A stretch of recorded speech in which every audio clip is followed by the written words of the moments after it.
Hi, folks. Welcome to the Coffee Club if you're watching this on CommonSenseConversation.com. And if you're watching it from over at CantankerSoldCoots.com, welcome to the Political Coot. We're going to do a combination show today. One show for both blogs. Some people might say I'm getting lazy. Ralph, maybe.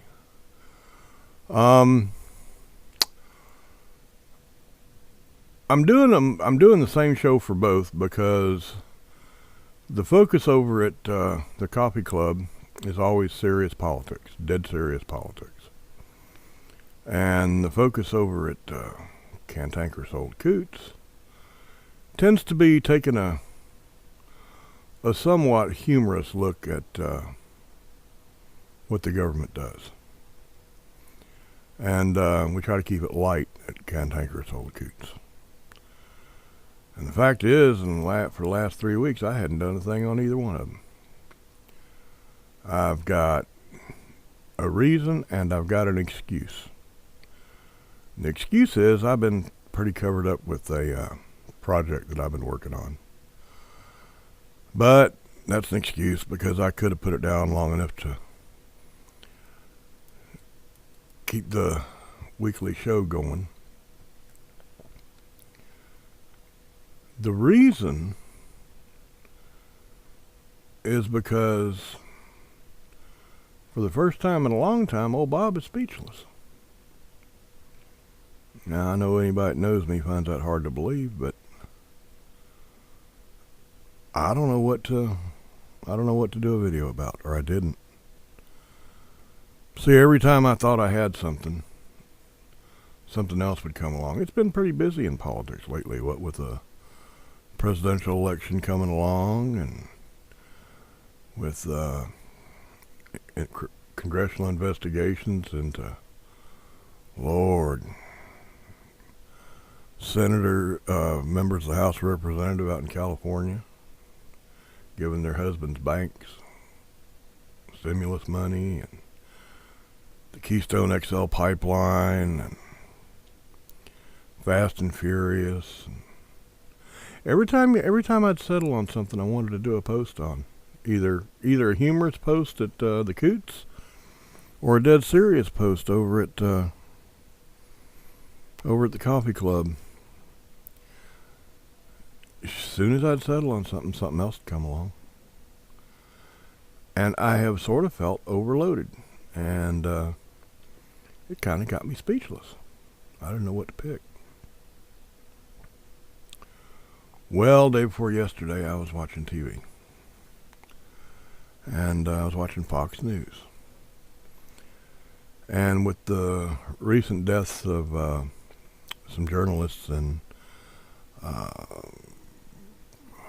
Syria, they had a special on journalists in war, journalists on the battlefield. And I saw a picture.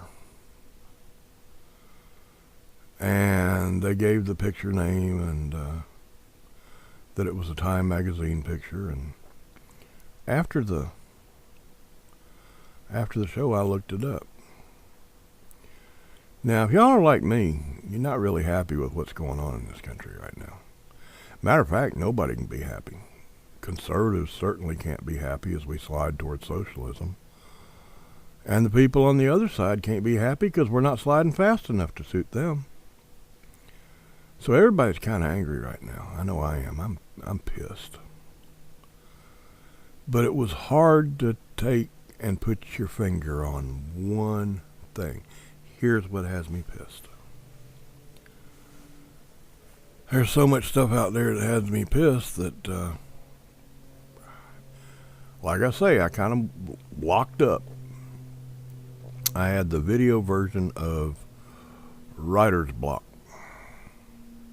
till I saw this picture. And when I saw this picture, I suddenly realized why I was angry. And I knew what post I needed to do. Now understand, I'm too young to have been in Vietnam. And I'm too old to have gone to Desert Storm. So I've never served in the military. My father did. My father he was in the Air Force before it was the Air Force. He was in the Army Air Corps. And he flew fast movers back before fighters were fast. He was shot down twice during World War II. He got lucky, didn't get a scratch on him either time. Matter of fact, about the most physical pain I can ever think my father going through was probably when he had his teeth pulled to get dentures back when I was a little kid. But he put his ass on the line. He volunteered. And I know a lot of people from World War II, Korea, Vietnam, Desert Storm, Enduring Freedom, I think is the name of the other one. That a lot of people that went, that volunteered. A lot of people that didn't come home or came home really screwed up. And I got thinking about why they went. I know my dad, I can't speak for many people, but I know why my dad went. My dad knew that we have the greatest country on the face of the earth. We have more freedoms than anybody else. We're a melting pot. We're not balkanized. People from all over the world live here, but they don't stay what they were. They become Americans. A lot of people put their ass on the line for that. Geez, we produce stuff nobody else produces. You'd be riding a horse instead of riding in a car if Henry Ford hadn't perfected the production line. I'm not even going to try to make a list. One others. You wouldn't be watching me on this computer if a college kid didn't drop out and build a computer in his father's garage.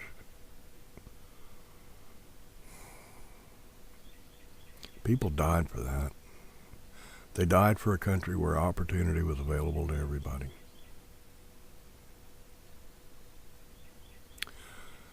And when I saw this picture yesterday, I realized why I was mad. When I saw this, it said everything that I was feeling inside and couldn't express. Now this is a painting. It was done by a fellow named Tom Lee. He was a war correspondent during World War II. Worked for Life magazine. He didn't go out with a camera. He went out there with a sketch pad and a pencil and then turned it into paintings after the battle was over.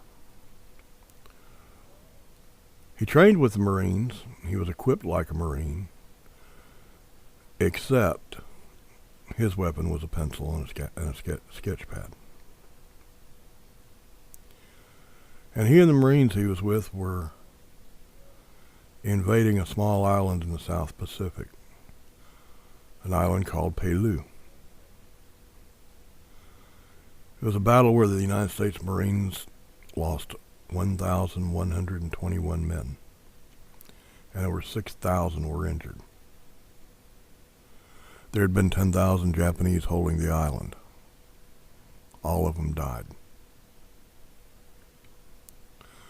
This picture is not a composite of all the pain and all the suffering that goes on in a battle.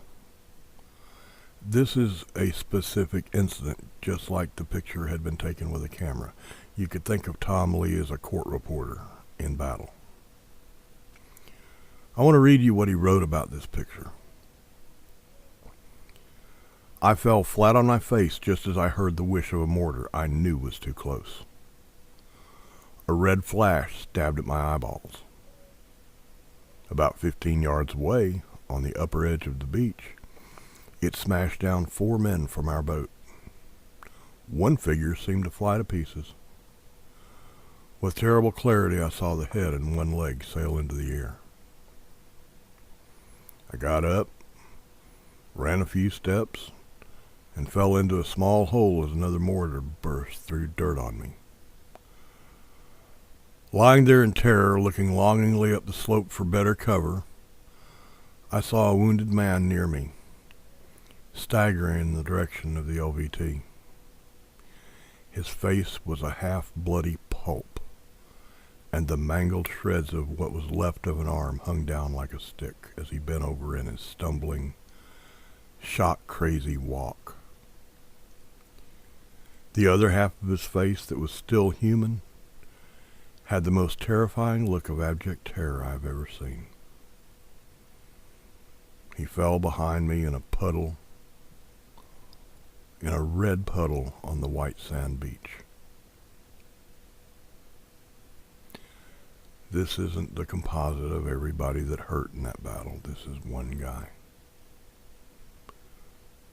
This is one guy who fought for a country that had the greatest freedoms in the world, that was established to escape tyranny under King George of England, that has been the most productive in the world, that has been the most charitable in the world, that has been the most innovative in the world. And I'm pissed because this country is being destroyed. This country is being destroyed.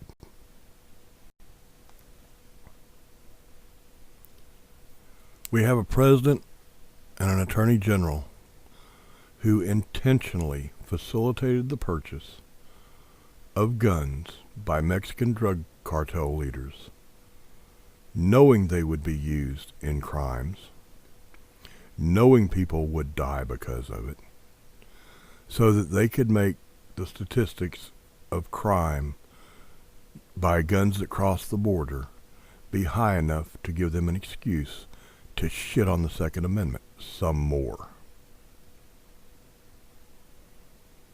And don't tell me that Eric Holder didn't know the details of Fast and Furious. I don't care what he says. Eric Holder knew the details. Barack Obama knew the details. They're both lying bastards. Barack Obama plays favorites with industries, giving away hundreds of millions of dollars in supposed green energy companies that won't ever be repaid.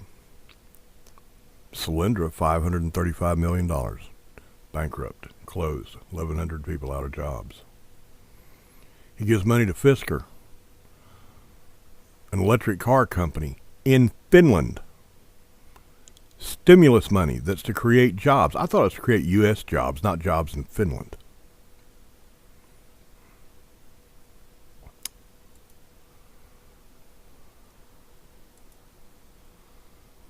Eric Holder, Barack Obama, and their bosses. Oh yes, they've got bosses. They're just minions, doing as they're told. They're destroying this country. Now, I'm mad at them for doing it. And I'm also kind of mad at us for letting them do it. I mean, after all, they don't get in office. Obama didn't get elected without people voting for him. So we kind of let it happen.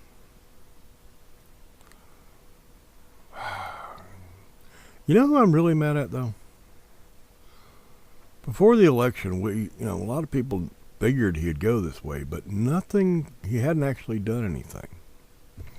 So the other side could say, oh, no, it's not going to be bad. Kind of like Nancy Pelosi about the health care bill. You got to pass it so you'll know what's in it. We didn't know what was in it. The left said it would be good. The right said it would be bad. Nobody knew what was in it. The people I'm really pissed off at, there's 435 of them. I'm pissed off at every damn member of the House of Representatives. Because there's only two kinds of people in the House of Representatives. I'll tell you that right now. There's only two kinds of people. Everybody thinks there's a lot of people, there's left-leaning Republicans and right-leaning Republicans and moderate Republicans and conservative Democrats and progressives. No. There's only two kind of people in the House of Representatives. Lying bastards and communists. Excuse me, not lying bastards. Cowardly bastards and communists.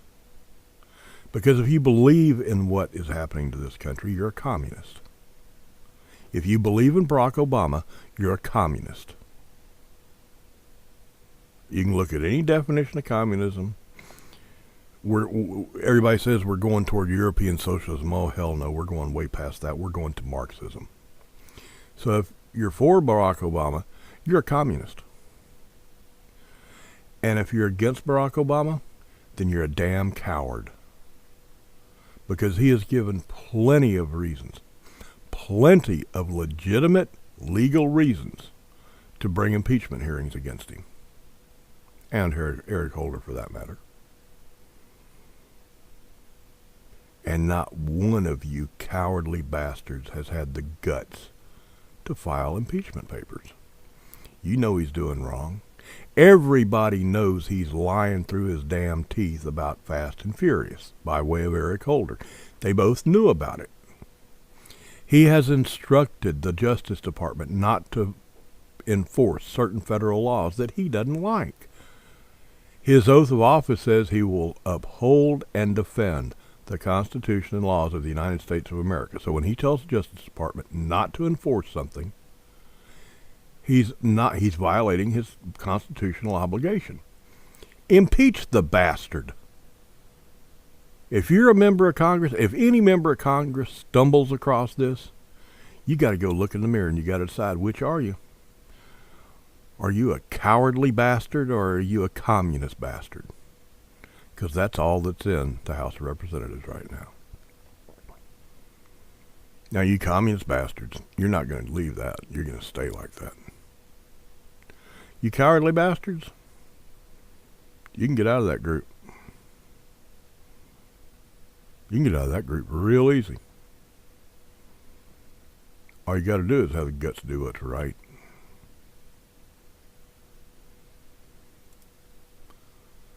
People that went to World War II, anybody that's been to war, anybody who's had this done to them, anybody who's watched this done to somebody else, didn't do it for what this country is becoming. They did it for what this country was. The greatest country on the face of the earth. Now, we're a long way down the road away from that. But we're not too far. Not yet. We're getting there. So you get hold of your elected representatives, especially your representative in Congress, and you ask him, tell him, I'm tired of having a communist as a representative or a coward as representative.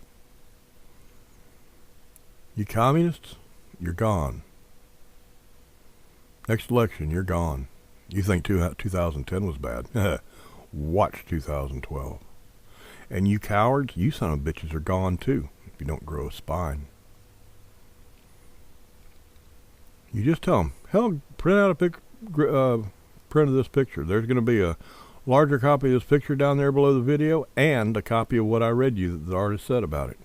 You carry that around every time you see an elected official. What I want you to do, I want you to hold this up. I want you to hold it up. I want you to tell them. Nobody had this happen to them for where you're taking the country now. So, you going to stay a coward? Or are you going to start a new group? You're going to start a group in Congress that represents the people, which is what you're supposed to be doing to start with. See y'all next week. Remember, every time you see an elected official, federal, state, or local, at a Tea Party meeting, at a town hall meeting, at the local diner having coffee, every time you see an elected official, you make damn sure you remind them of one thing. We don't work for you. You work for us. So until next week, y'all enjoy this week. Have a good day. And remember, y'all come back now. You hear?